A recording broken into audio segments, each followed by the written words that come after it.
Hello everyone, welcome to this STAAD.Pro Coffee Corner, and today we will see how to use nonlinear pushover analysis in STAAD.Pro.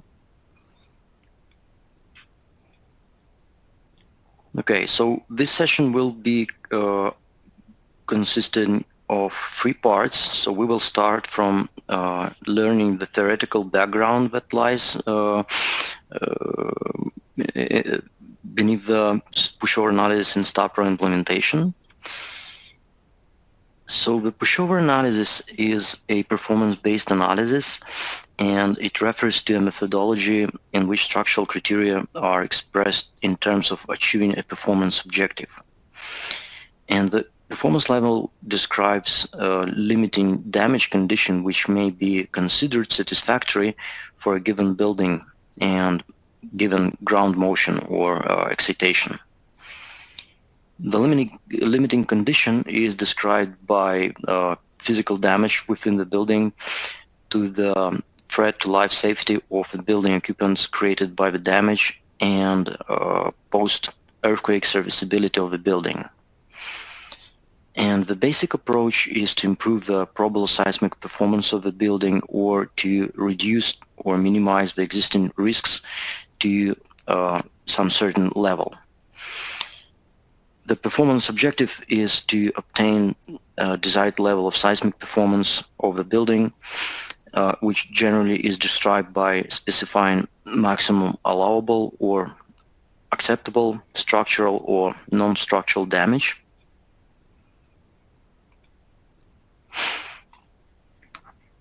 Okay, so the objective of the capacity spectrum method, so there are, in previous slides, so there are 2 methods that are used by pushover analysis. So the capacity spectrum method and the displacement coefficient method.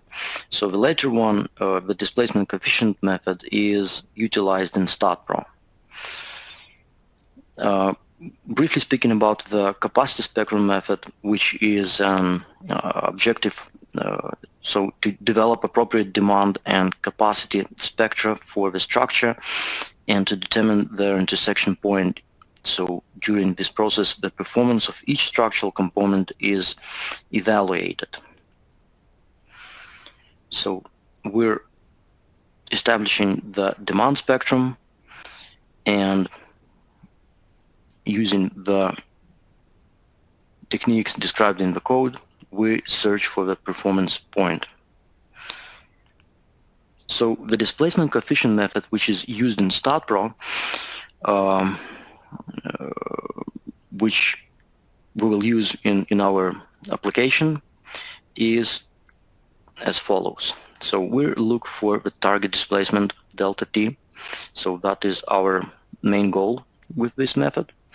And I would recommend to refer to FEMA 356-2000 year revision, section 3.3.3.3.2 for detailed description of calculation of this target displacement. And according to ATC 40 standard, force-controlled graph refers to components, elements, actions, or systems which are not permitted to exceed their elastic limits. This category of elements are generally referred to as brittle or non-ductile. We see that on the graph type 3, which is brittle force-controlled. These type of elements experience significant degradation after only limited post-yield deformation. And on the other hand, the deformation controlled refers to components, elements, actions, or systems that can and are permitted to exceed their elastic limit in a ductile manner. So we see the curve type 1, ductile deformation controlled. And force or stress levels for these components are of lesser importance than the amount of deformation beyond the yield point.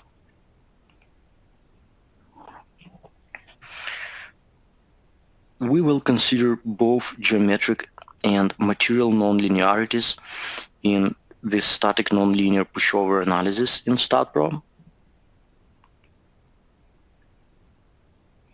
And on the right side of the slide, we see here a diagram that represents those component actions which are ductile. So the hinge formation for bending moment about local z-axis of a beam. For force-controlled action, the curve type 3, as we had it on the slide before, should be followed.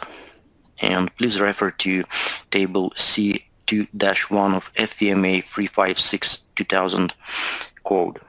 So there are examples of possible deformation-controlled and force-controlled actions. Okay, so major horizontal or vertical portions of the buildings, structural systems that act to resist lateral forces or support vertical gravity loads, such as frames, shear walls, frame walls, diagrams, and foundations, are elements. There are primary elements and secondary elements. STAAD will consider primary elements. We will see why a little bit later.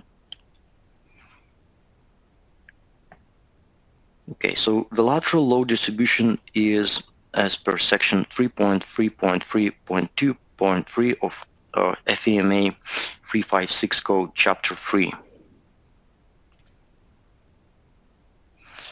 So briefly speaking about the lateral load distribution methods, so if we can simplify the picture, so the first method is uniform distribution of the lateral loads. So this is method 1. The second method is based on the fundamental mode shape of the building in the direction of the load action. So in other words, it's called inverse triangle distribution. And the third method of the load distribution is the vertical distribution, which is consistent of the lateral forces that calculated as a proportion of the total mass at each level.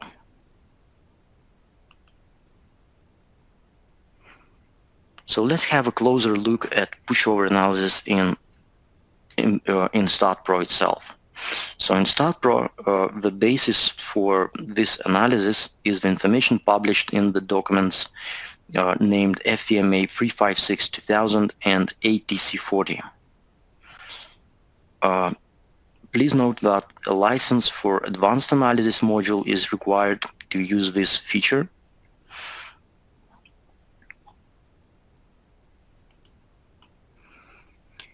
And according to FEMA 356, still moment frames are voice frames that develop their seismic resistance through bending of steel beams and columns and moment resisting beam column connections.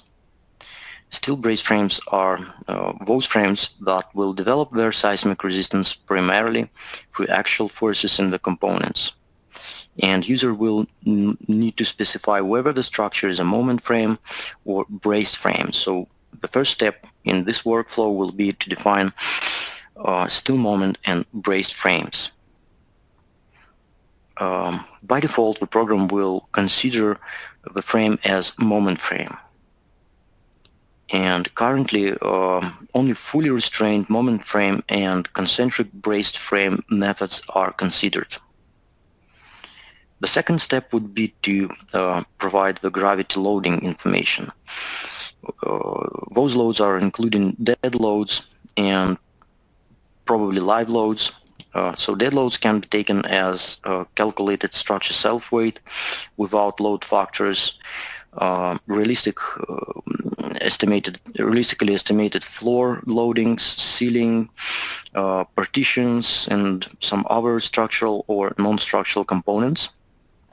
And the live loads may be represented as some pre-evaluated values, so the consideration should be given to current and expected future occupancies of this building. The third step would be to mathematically model directly and incorporating the nonlinear load deformation characteristics of individual components and elements of a building. So those elements that will be subjected to monotonically increasing lateral loads representing inertia forces in earthquake until the target displacement is exceeded. So static nonlinear pushover analysis usually requires multiple analysis cases, and the first pushover load case is gravity load applied to the structure, and the rest of the load cases may apply different lateral loads in terms of push load increments and whatever the case may be.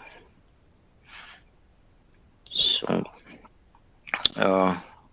then the elements and components that provide the capacity of a structure to resist collapse under seismic forces induced by ground motion in any direction shall be classified as primary. So step number 4.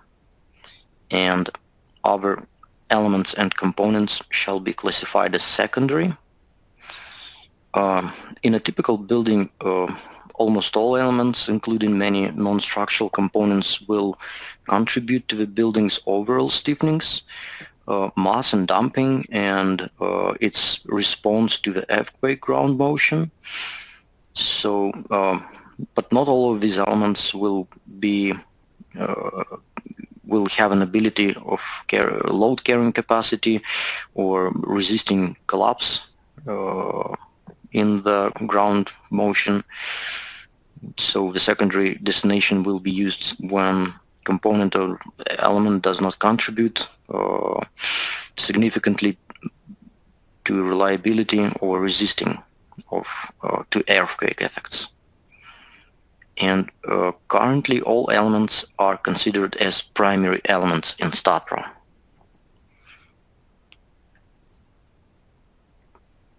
Step number 5 would be to define pushover hinges. So at the beginning of the analysis, the user will define hinge properties and acceptance criteria for pushover hinges, and the program includes several built-in default hinge properties that are based on FEMA 356, refer to table 5-6 of FEMA 356 and table 5-7 of the same code for steel structures. And note that while generating inbuilt hinge properties in STAAD, following components are considered. So column panel zones considered, fully restrained moment connections considered, partially restrained moment connections considered, steel plate shear walls, and elastically braced frames. And also if any member has releases, so the effect in member nonlinear stiffness is considered to be the same as it is done for linear member stiffness. The performance of structure and its components is defined by acceptance criteria to provide the desirable information for evaluation of the response, and it refers to the specific limiting values for deformations, loadings, for deformation controlled and force controlled components respectively, which constitute for acceptance seismic performance. So there are 3 criteria. Immediate occupancy, so we'll see that in the model later, term IO. So this is when the post-earthquake structural damage is very limited, and the basic vertical lateral force resistant systems of building retain nearly intact, like in their pre-earthquake state. And so the risk of life-threatening injury from the structural failure is negligible. The second state the criteria is life safety, abbreviation LS, and so the post-earthquake damage state in which significant damage to the structure may have occurred, but some margin against either total or partial structural collapse still remains. And the third criteria is collapse prevention, abbreviation CP. So in this stage, the post-earthquake structural damage state of the system is on the verge of experiencing partial or total collapse, and so right now program considers only moment hinge for beam and column for steel structures. So if user doesn't define hinge properties, the program will consider built-in default hinge properties based on FVMA. So the step number 6 would be to perform the pushover analysis, and it will be continued until the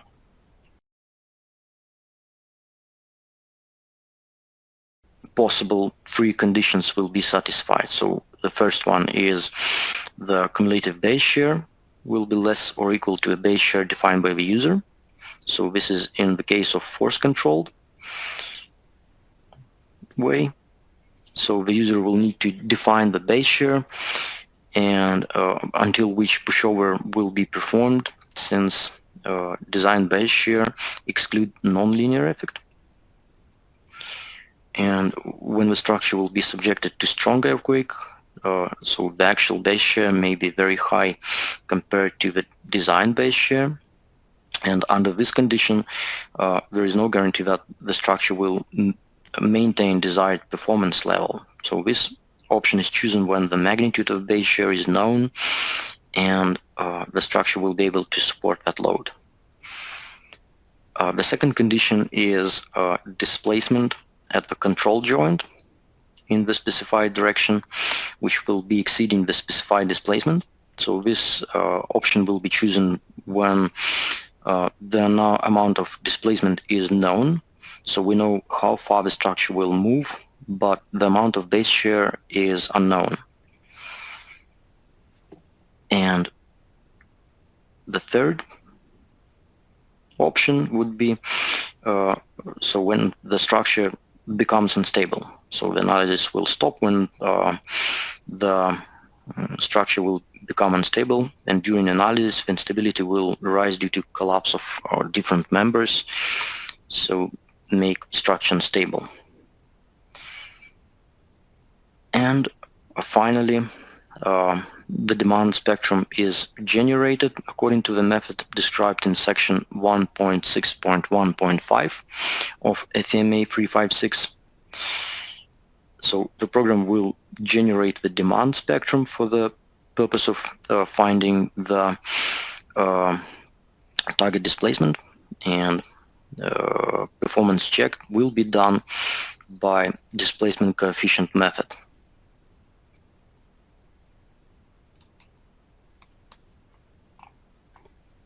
Okay, so for each load increment, member sectional forces are checked with the section capacity in order to check formation of a hinge. If sectional force exceeds sectional capacity, hinge formation begins, and so this implies member lies on or beyond point B on the load deformation curve we see on the right side, and the point B in the load deformation curve denotes the yield point of the hinge, and the hinge is assumed to be rigid between points A and B until the yielding starts.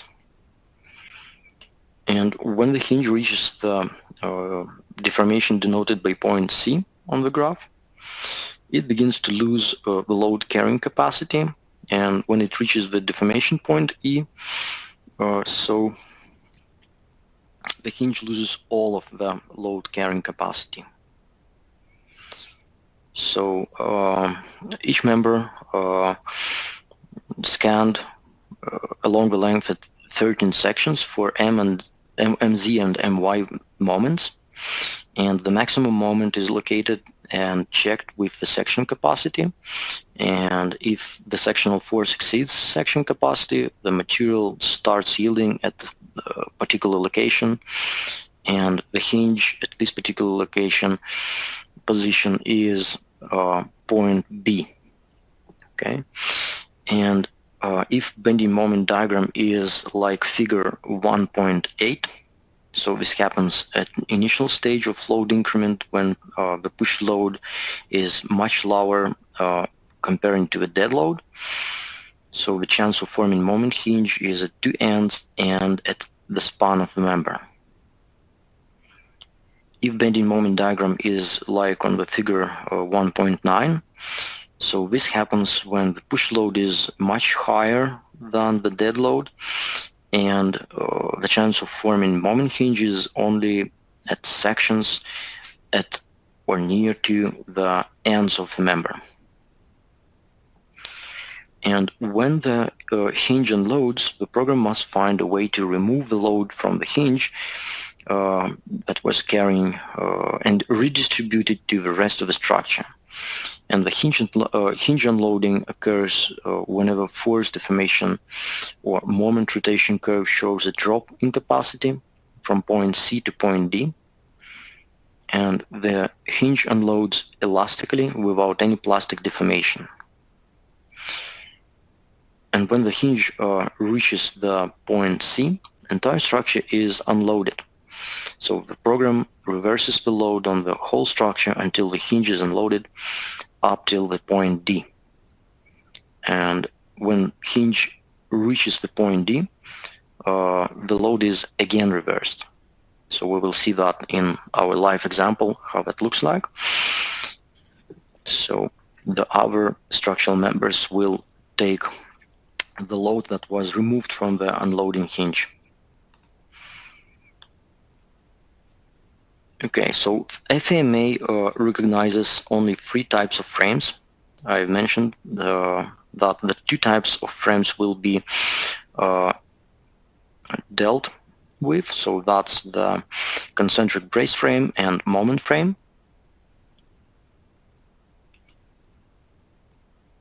So user can specify the effective length factor for any member, and by default the factors are 1 in both directions.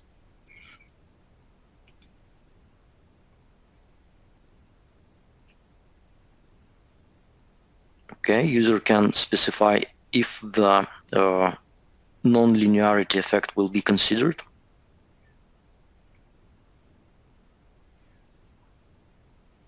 And for, let's say, for convergence check, user can specify the both inputs we see here on the screen, and these inputs are optional, not necessary to specify, but if you need to run additional convergence checks, so you can do that. Okay, if command distol N1 used, so N1 should be the convergence displacement tolerance for convergence of geometric nonlinearity, and the default value is the maximum span of a structure divided by 120. So this is the default value, and the same value as used in nonlinear analysis type in STAAD.Pro. Okay, and if the user uses the command geocycle N1, where the N1 is number of iterations to be performed for convergence of geometric nonlinearity, and default is 1. So if the number of nonlinear iterations exceeds geocycle limit, the analysis will be stopped. Okay.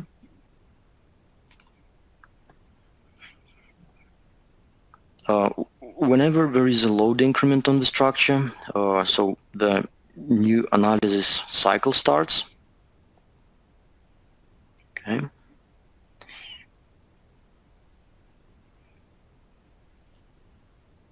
And user can specify the maximum number of analysis cycles, and note that the load number of cycles specified by user together with number of analysis cycles required in load increment stage plus number of cycles required in linear stage, including the analysis cycle for gravity loading, limited to 10,001 cycle.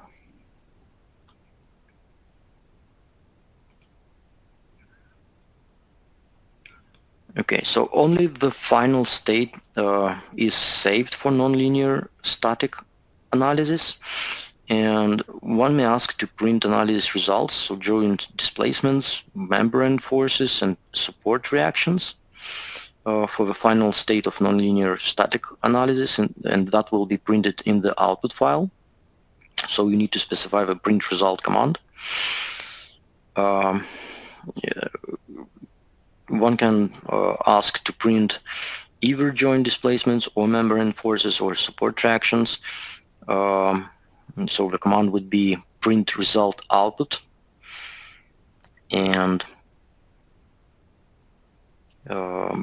so if you will specify the option 1, so that will be joint displacement, 2 membrane forces, and 3 support reactions.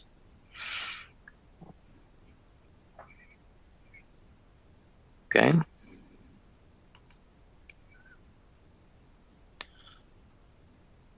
So the pattern of the push load distribution on the nodes of the structure to be entered here, and 2 types of loading are accepted in pushover analysis, and if one decides to enter the loading pattern manually, so the user-defined incremental push load must be applied only in global X or Z directions. The combinations of X and Z directions not accepted, and also the lateral load in both global X and Z directions needs to be applied in form of joint loads.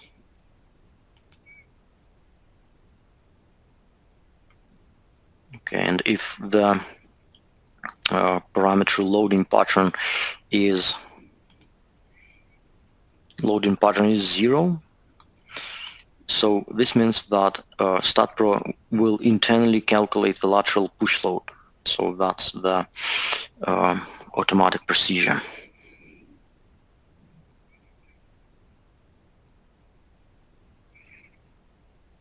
Okay. And for all analysis, at least 2 vertical distributions of lateral load shall be applied, and 1 pattern shall be selected from each of the following 2 groups, so the group 1 and group 2.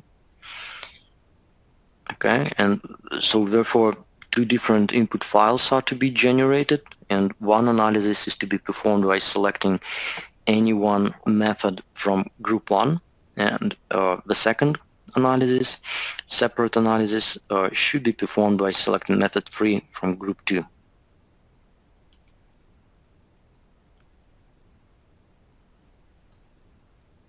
Okay, so the control parameters total base shear to be distributed is the optional parameter, and it can be used to define the base shear that will be distributed vertically along the height of the structure at each floor level. So if base shear to be distributed is not defined, so the program will calculate and distribute 10% of gravity loading as lateral load. So by this command, by command ld step, user can specify number of steps for the push load. The default is 100, and the lateral load at each floor divided by the number of load steps gives the push load increment at that floor level.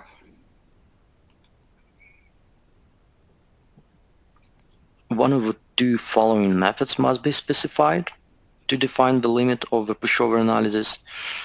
So actually 2 of them can be specified in the same input file, and whichever exceeding first the limit, so the analysis will stop, So the first one is pushover analysis will continue until the cumulative base share is less than or equal to base share specified by this command, push up to define base share.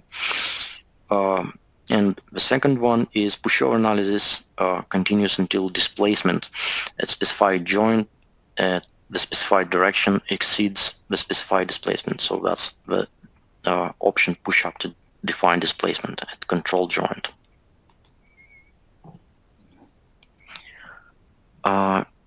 If the automatic hinge calculation per FEMA 356 is not used, so then the hinge properties must be defined and these hinges must be assigned to the members. Several hinge property may be specified with a specific identifier, and user may later refer this type while assigning specific hinge properties to the members.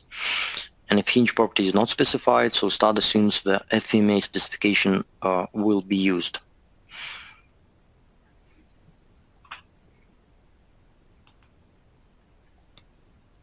The parameters of this section are used to construct the response spectrum according to FEMA 356-2000, and the values of spectral acceleration and short period and spectral acceleration at 1 second period given in table 1-4 and 1-5 of chapter 1 of FEMA 356-2000.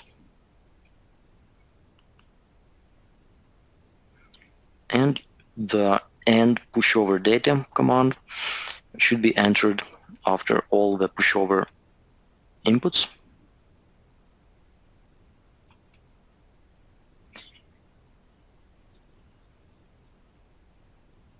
So the loadings that are used to specify the pushover load, so they need to be of the gravity load and push load type.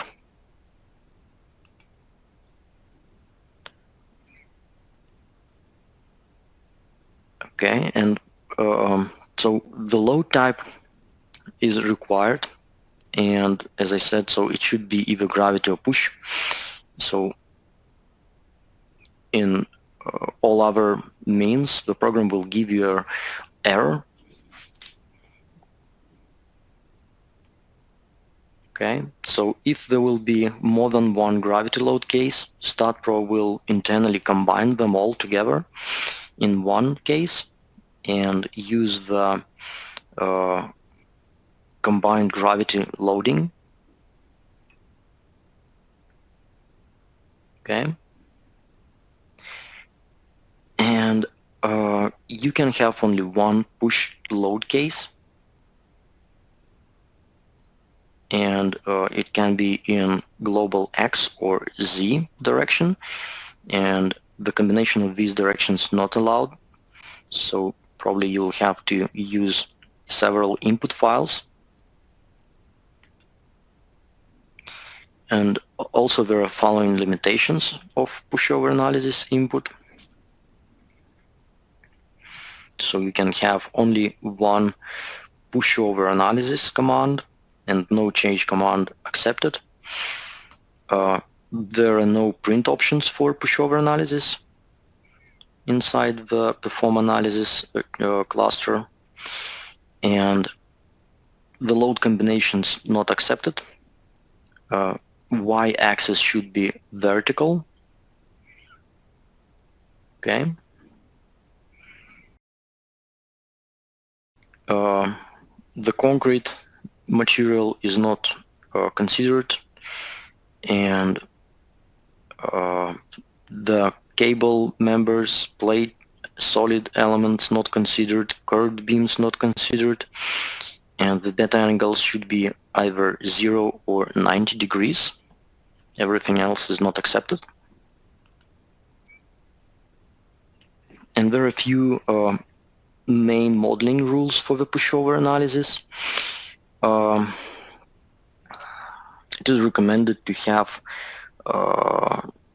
some study of sensitivity of your model to the changes, so you can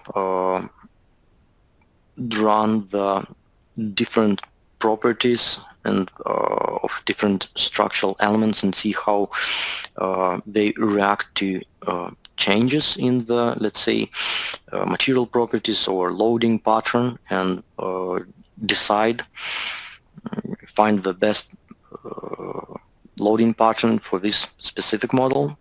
Okay, and also the analysis results depend on the selection of control node, and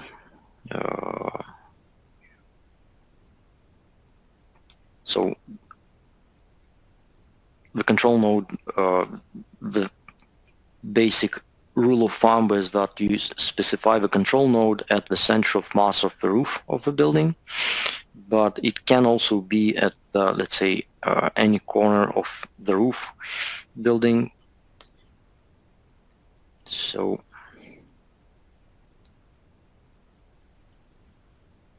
okay, so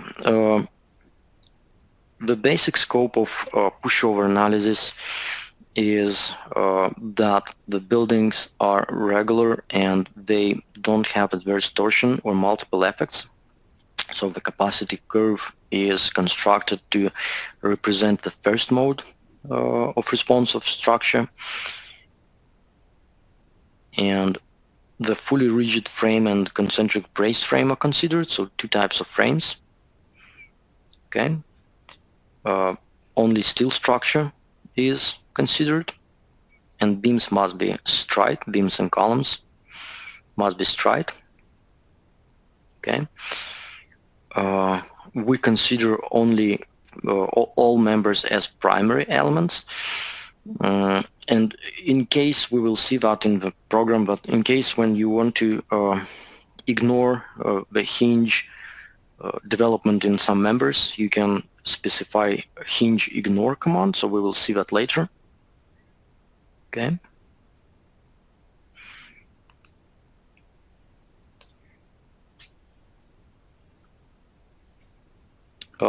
If user defines a hinge, so keep in mind that for columns, only the deformation controlled action is considered, as no actual force is considered for checking force controlled action in columns. Okay.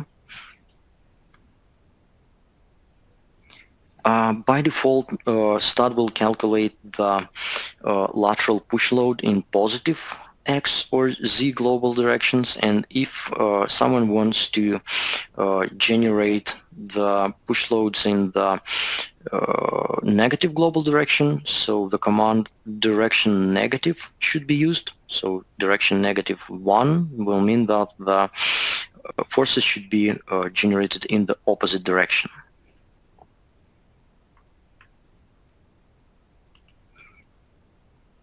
Okay, so let's jump into the application example. So I will share my screen, and we will see how it looks like in STAAD.Pro. Okay, I have prepared two STAAD.Pro inputs, and one of them is initial input. So we have here a steel frame with all the properties provided, specifications. So we see that there are member release specifications on the screen. We can see that, and let's go to the loading. There are already two load cases prepared in this input. So we will go for definitions and find the pushover definitions and press add. So we need to provide all the input information that we were speaking about before. So the type of frame, so the default one is moment frame, and you can use the drop-down menu and select, let's say, braced frame. Okay, and you can include or ignore the geometric non-linearity effect. So I will use include.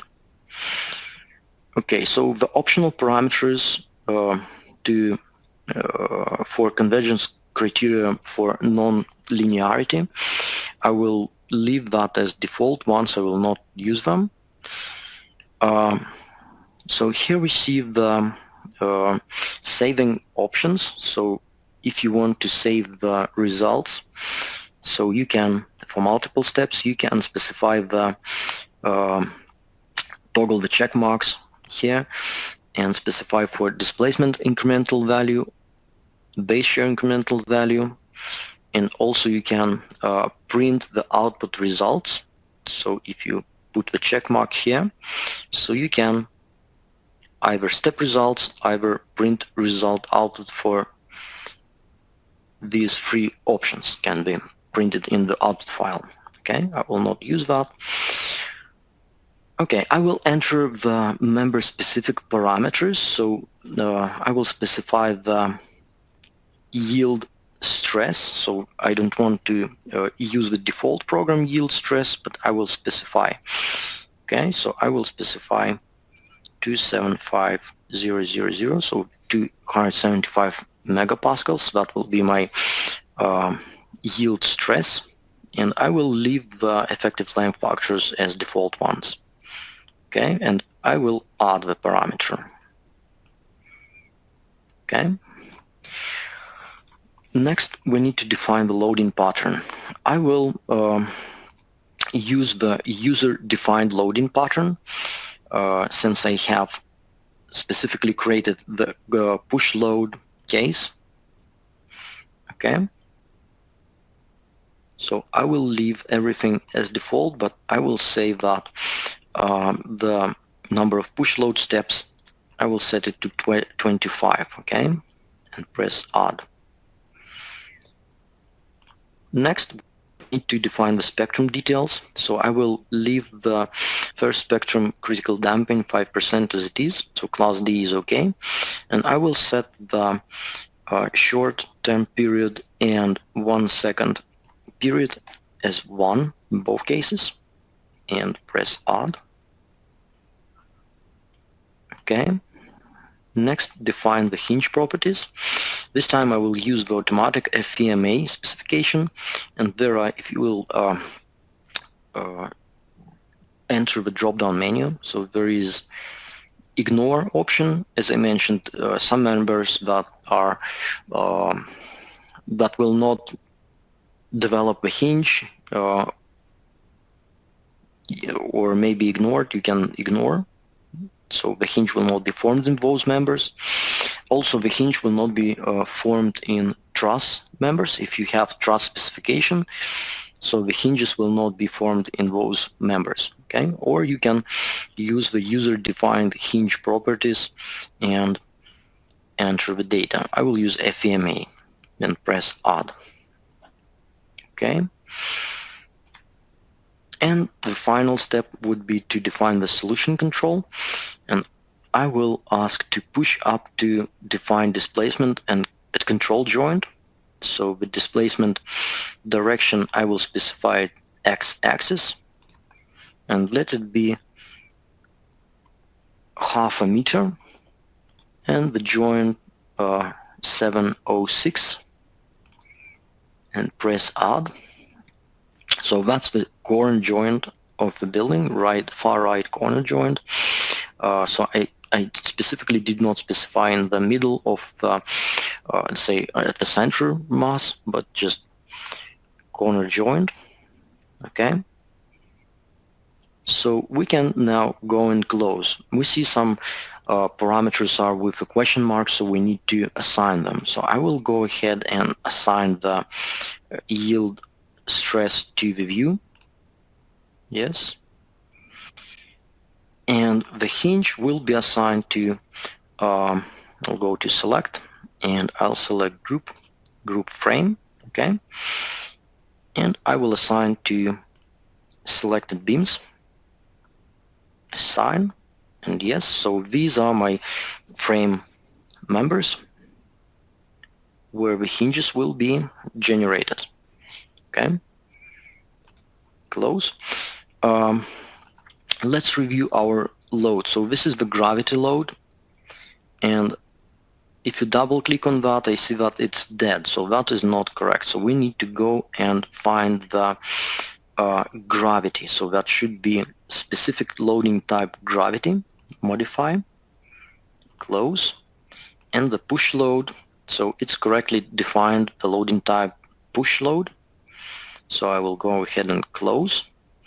So we can review the gravity load, and we see that our push load is oriented in the X direction, and that's the joint loads, as STAAD.Pro accepts that. Okay. So as we have done the changes, so I will go to analysis, and here we have already specified the pushover analysis. So the pushover analysis is on the analysis print commands, and it has no additional parameters. So if you press add and close, so that appears in this list. So we can go and analyze. So since the pushover analysis really takes some time, so we can start it. Okay. And you can see that it's calculating 4, 6, 7, 10, 11%. And while it's running, we can go into the analyzed model. So this same input, which we have entered here, so it is already analyzed. And after the analysis, we go to the post-processing, okay? And the pushover analysis results are available in the Dynamics tab, Layouts, Pushover, and we can go and review the loads. So how the loads were applied. So we can see, so this is the load step 1, and the load step 1 is no loads. Load step is, and we see here the base shear, and we cannot see that on the screen since the arrows are too small, so it's a few kilonewtons. Okay, if we go to, let's say, scales and apply immediately, and we will increase the arrows. Okay, so we see that. So load step 3, it's already 14 kilonewtons, and we see that the base shear is as follows. And we can see the load step. So the analysis completes in something like 2 minutes, about, maybe less, maybe more. Okay, so we will continue reviewing this model.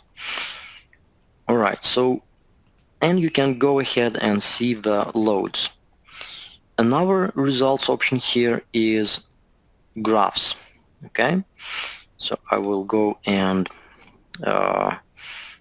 enable automatic scaling, apply. Okay, so here is our capacity curve. So you can see the like in the manual, so you see the straight line, which is our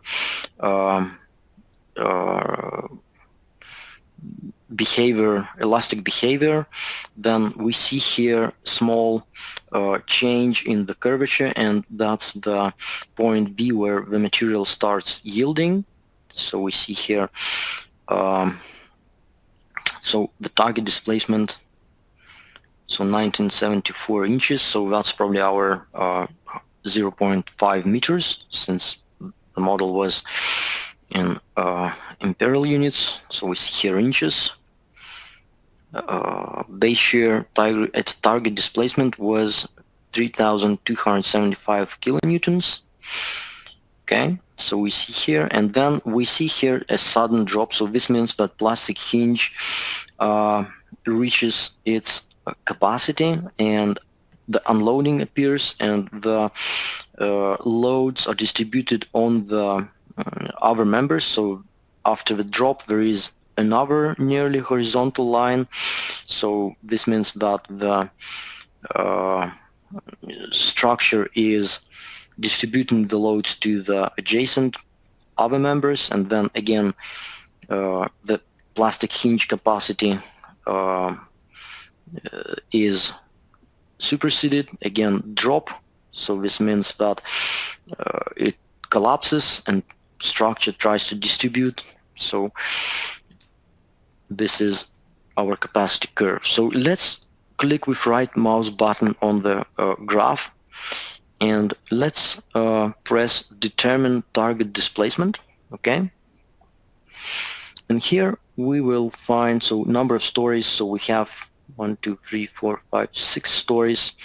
So it's something like between 5 and 10. Yes, so that's and share buildings. That's share buildings, and the loading pattern was triangular load pattern. So I will select value 1.3 from the table. Okay, the other option is to define. Okay, all right, I will click next. So the damping 5% as we have selected, and that's the number of stories 3 or more, and that's still moment frame. Select that one. Okay, the CM value. Next. All right, so now we have to select the performance level of structure. Is it immediate occupancy, life safety, or collapse prevention?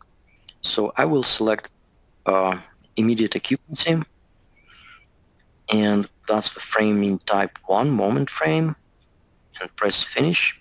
Okay, so now the target displacement is 18.7 inches for this setup, and the base shear was 3000 kilonewtons. Okay, click with right mouse button again and press show idealized capacity curve.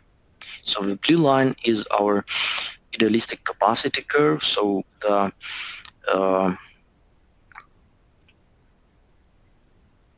so this is the point where our structure becomes unsafe. Okay, so and you can see the displacement value at the idealized capacity curve 9 inches, and the base shear is 6,000 kilonewtons, something like that, some 36381. Okay, so the next one, so can we change the values? Let's say to, okay. All right, I cannot change the values, so probably need to change the inches to meters or something somewhere else. Okay. Next one is node results. So here we can see the node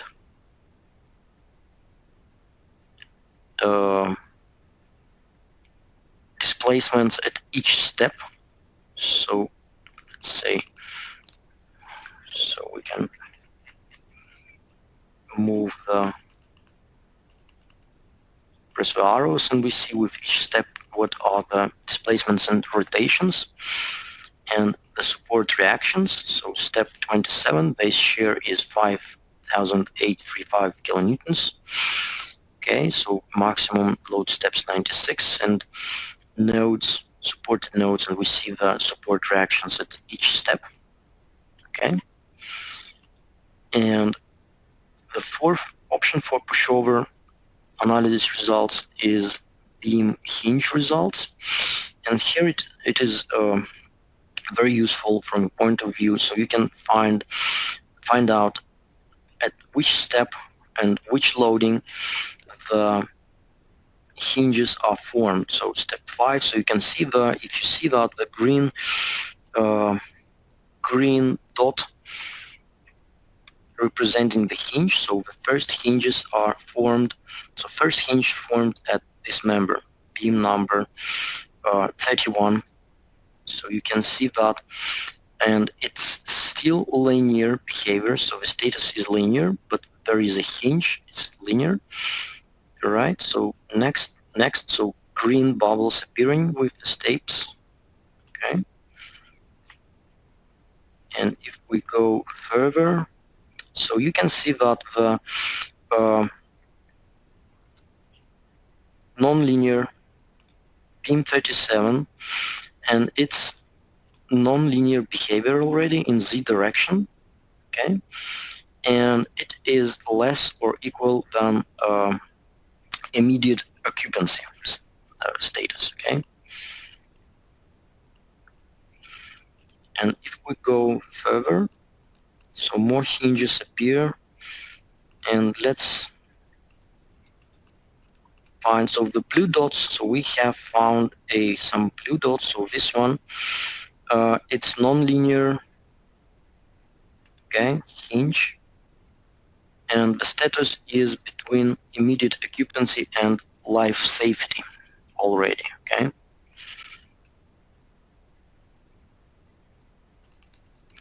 And if we move further, so we can try and find when the, yeah, so the magenta color here, for example, first column here, this one, and that's the nonlinear status and between life safety and collapse prevention. So the first column to fail is probably this one, so it's reaching that limit,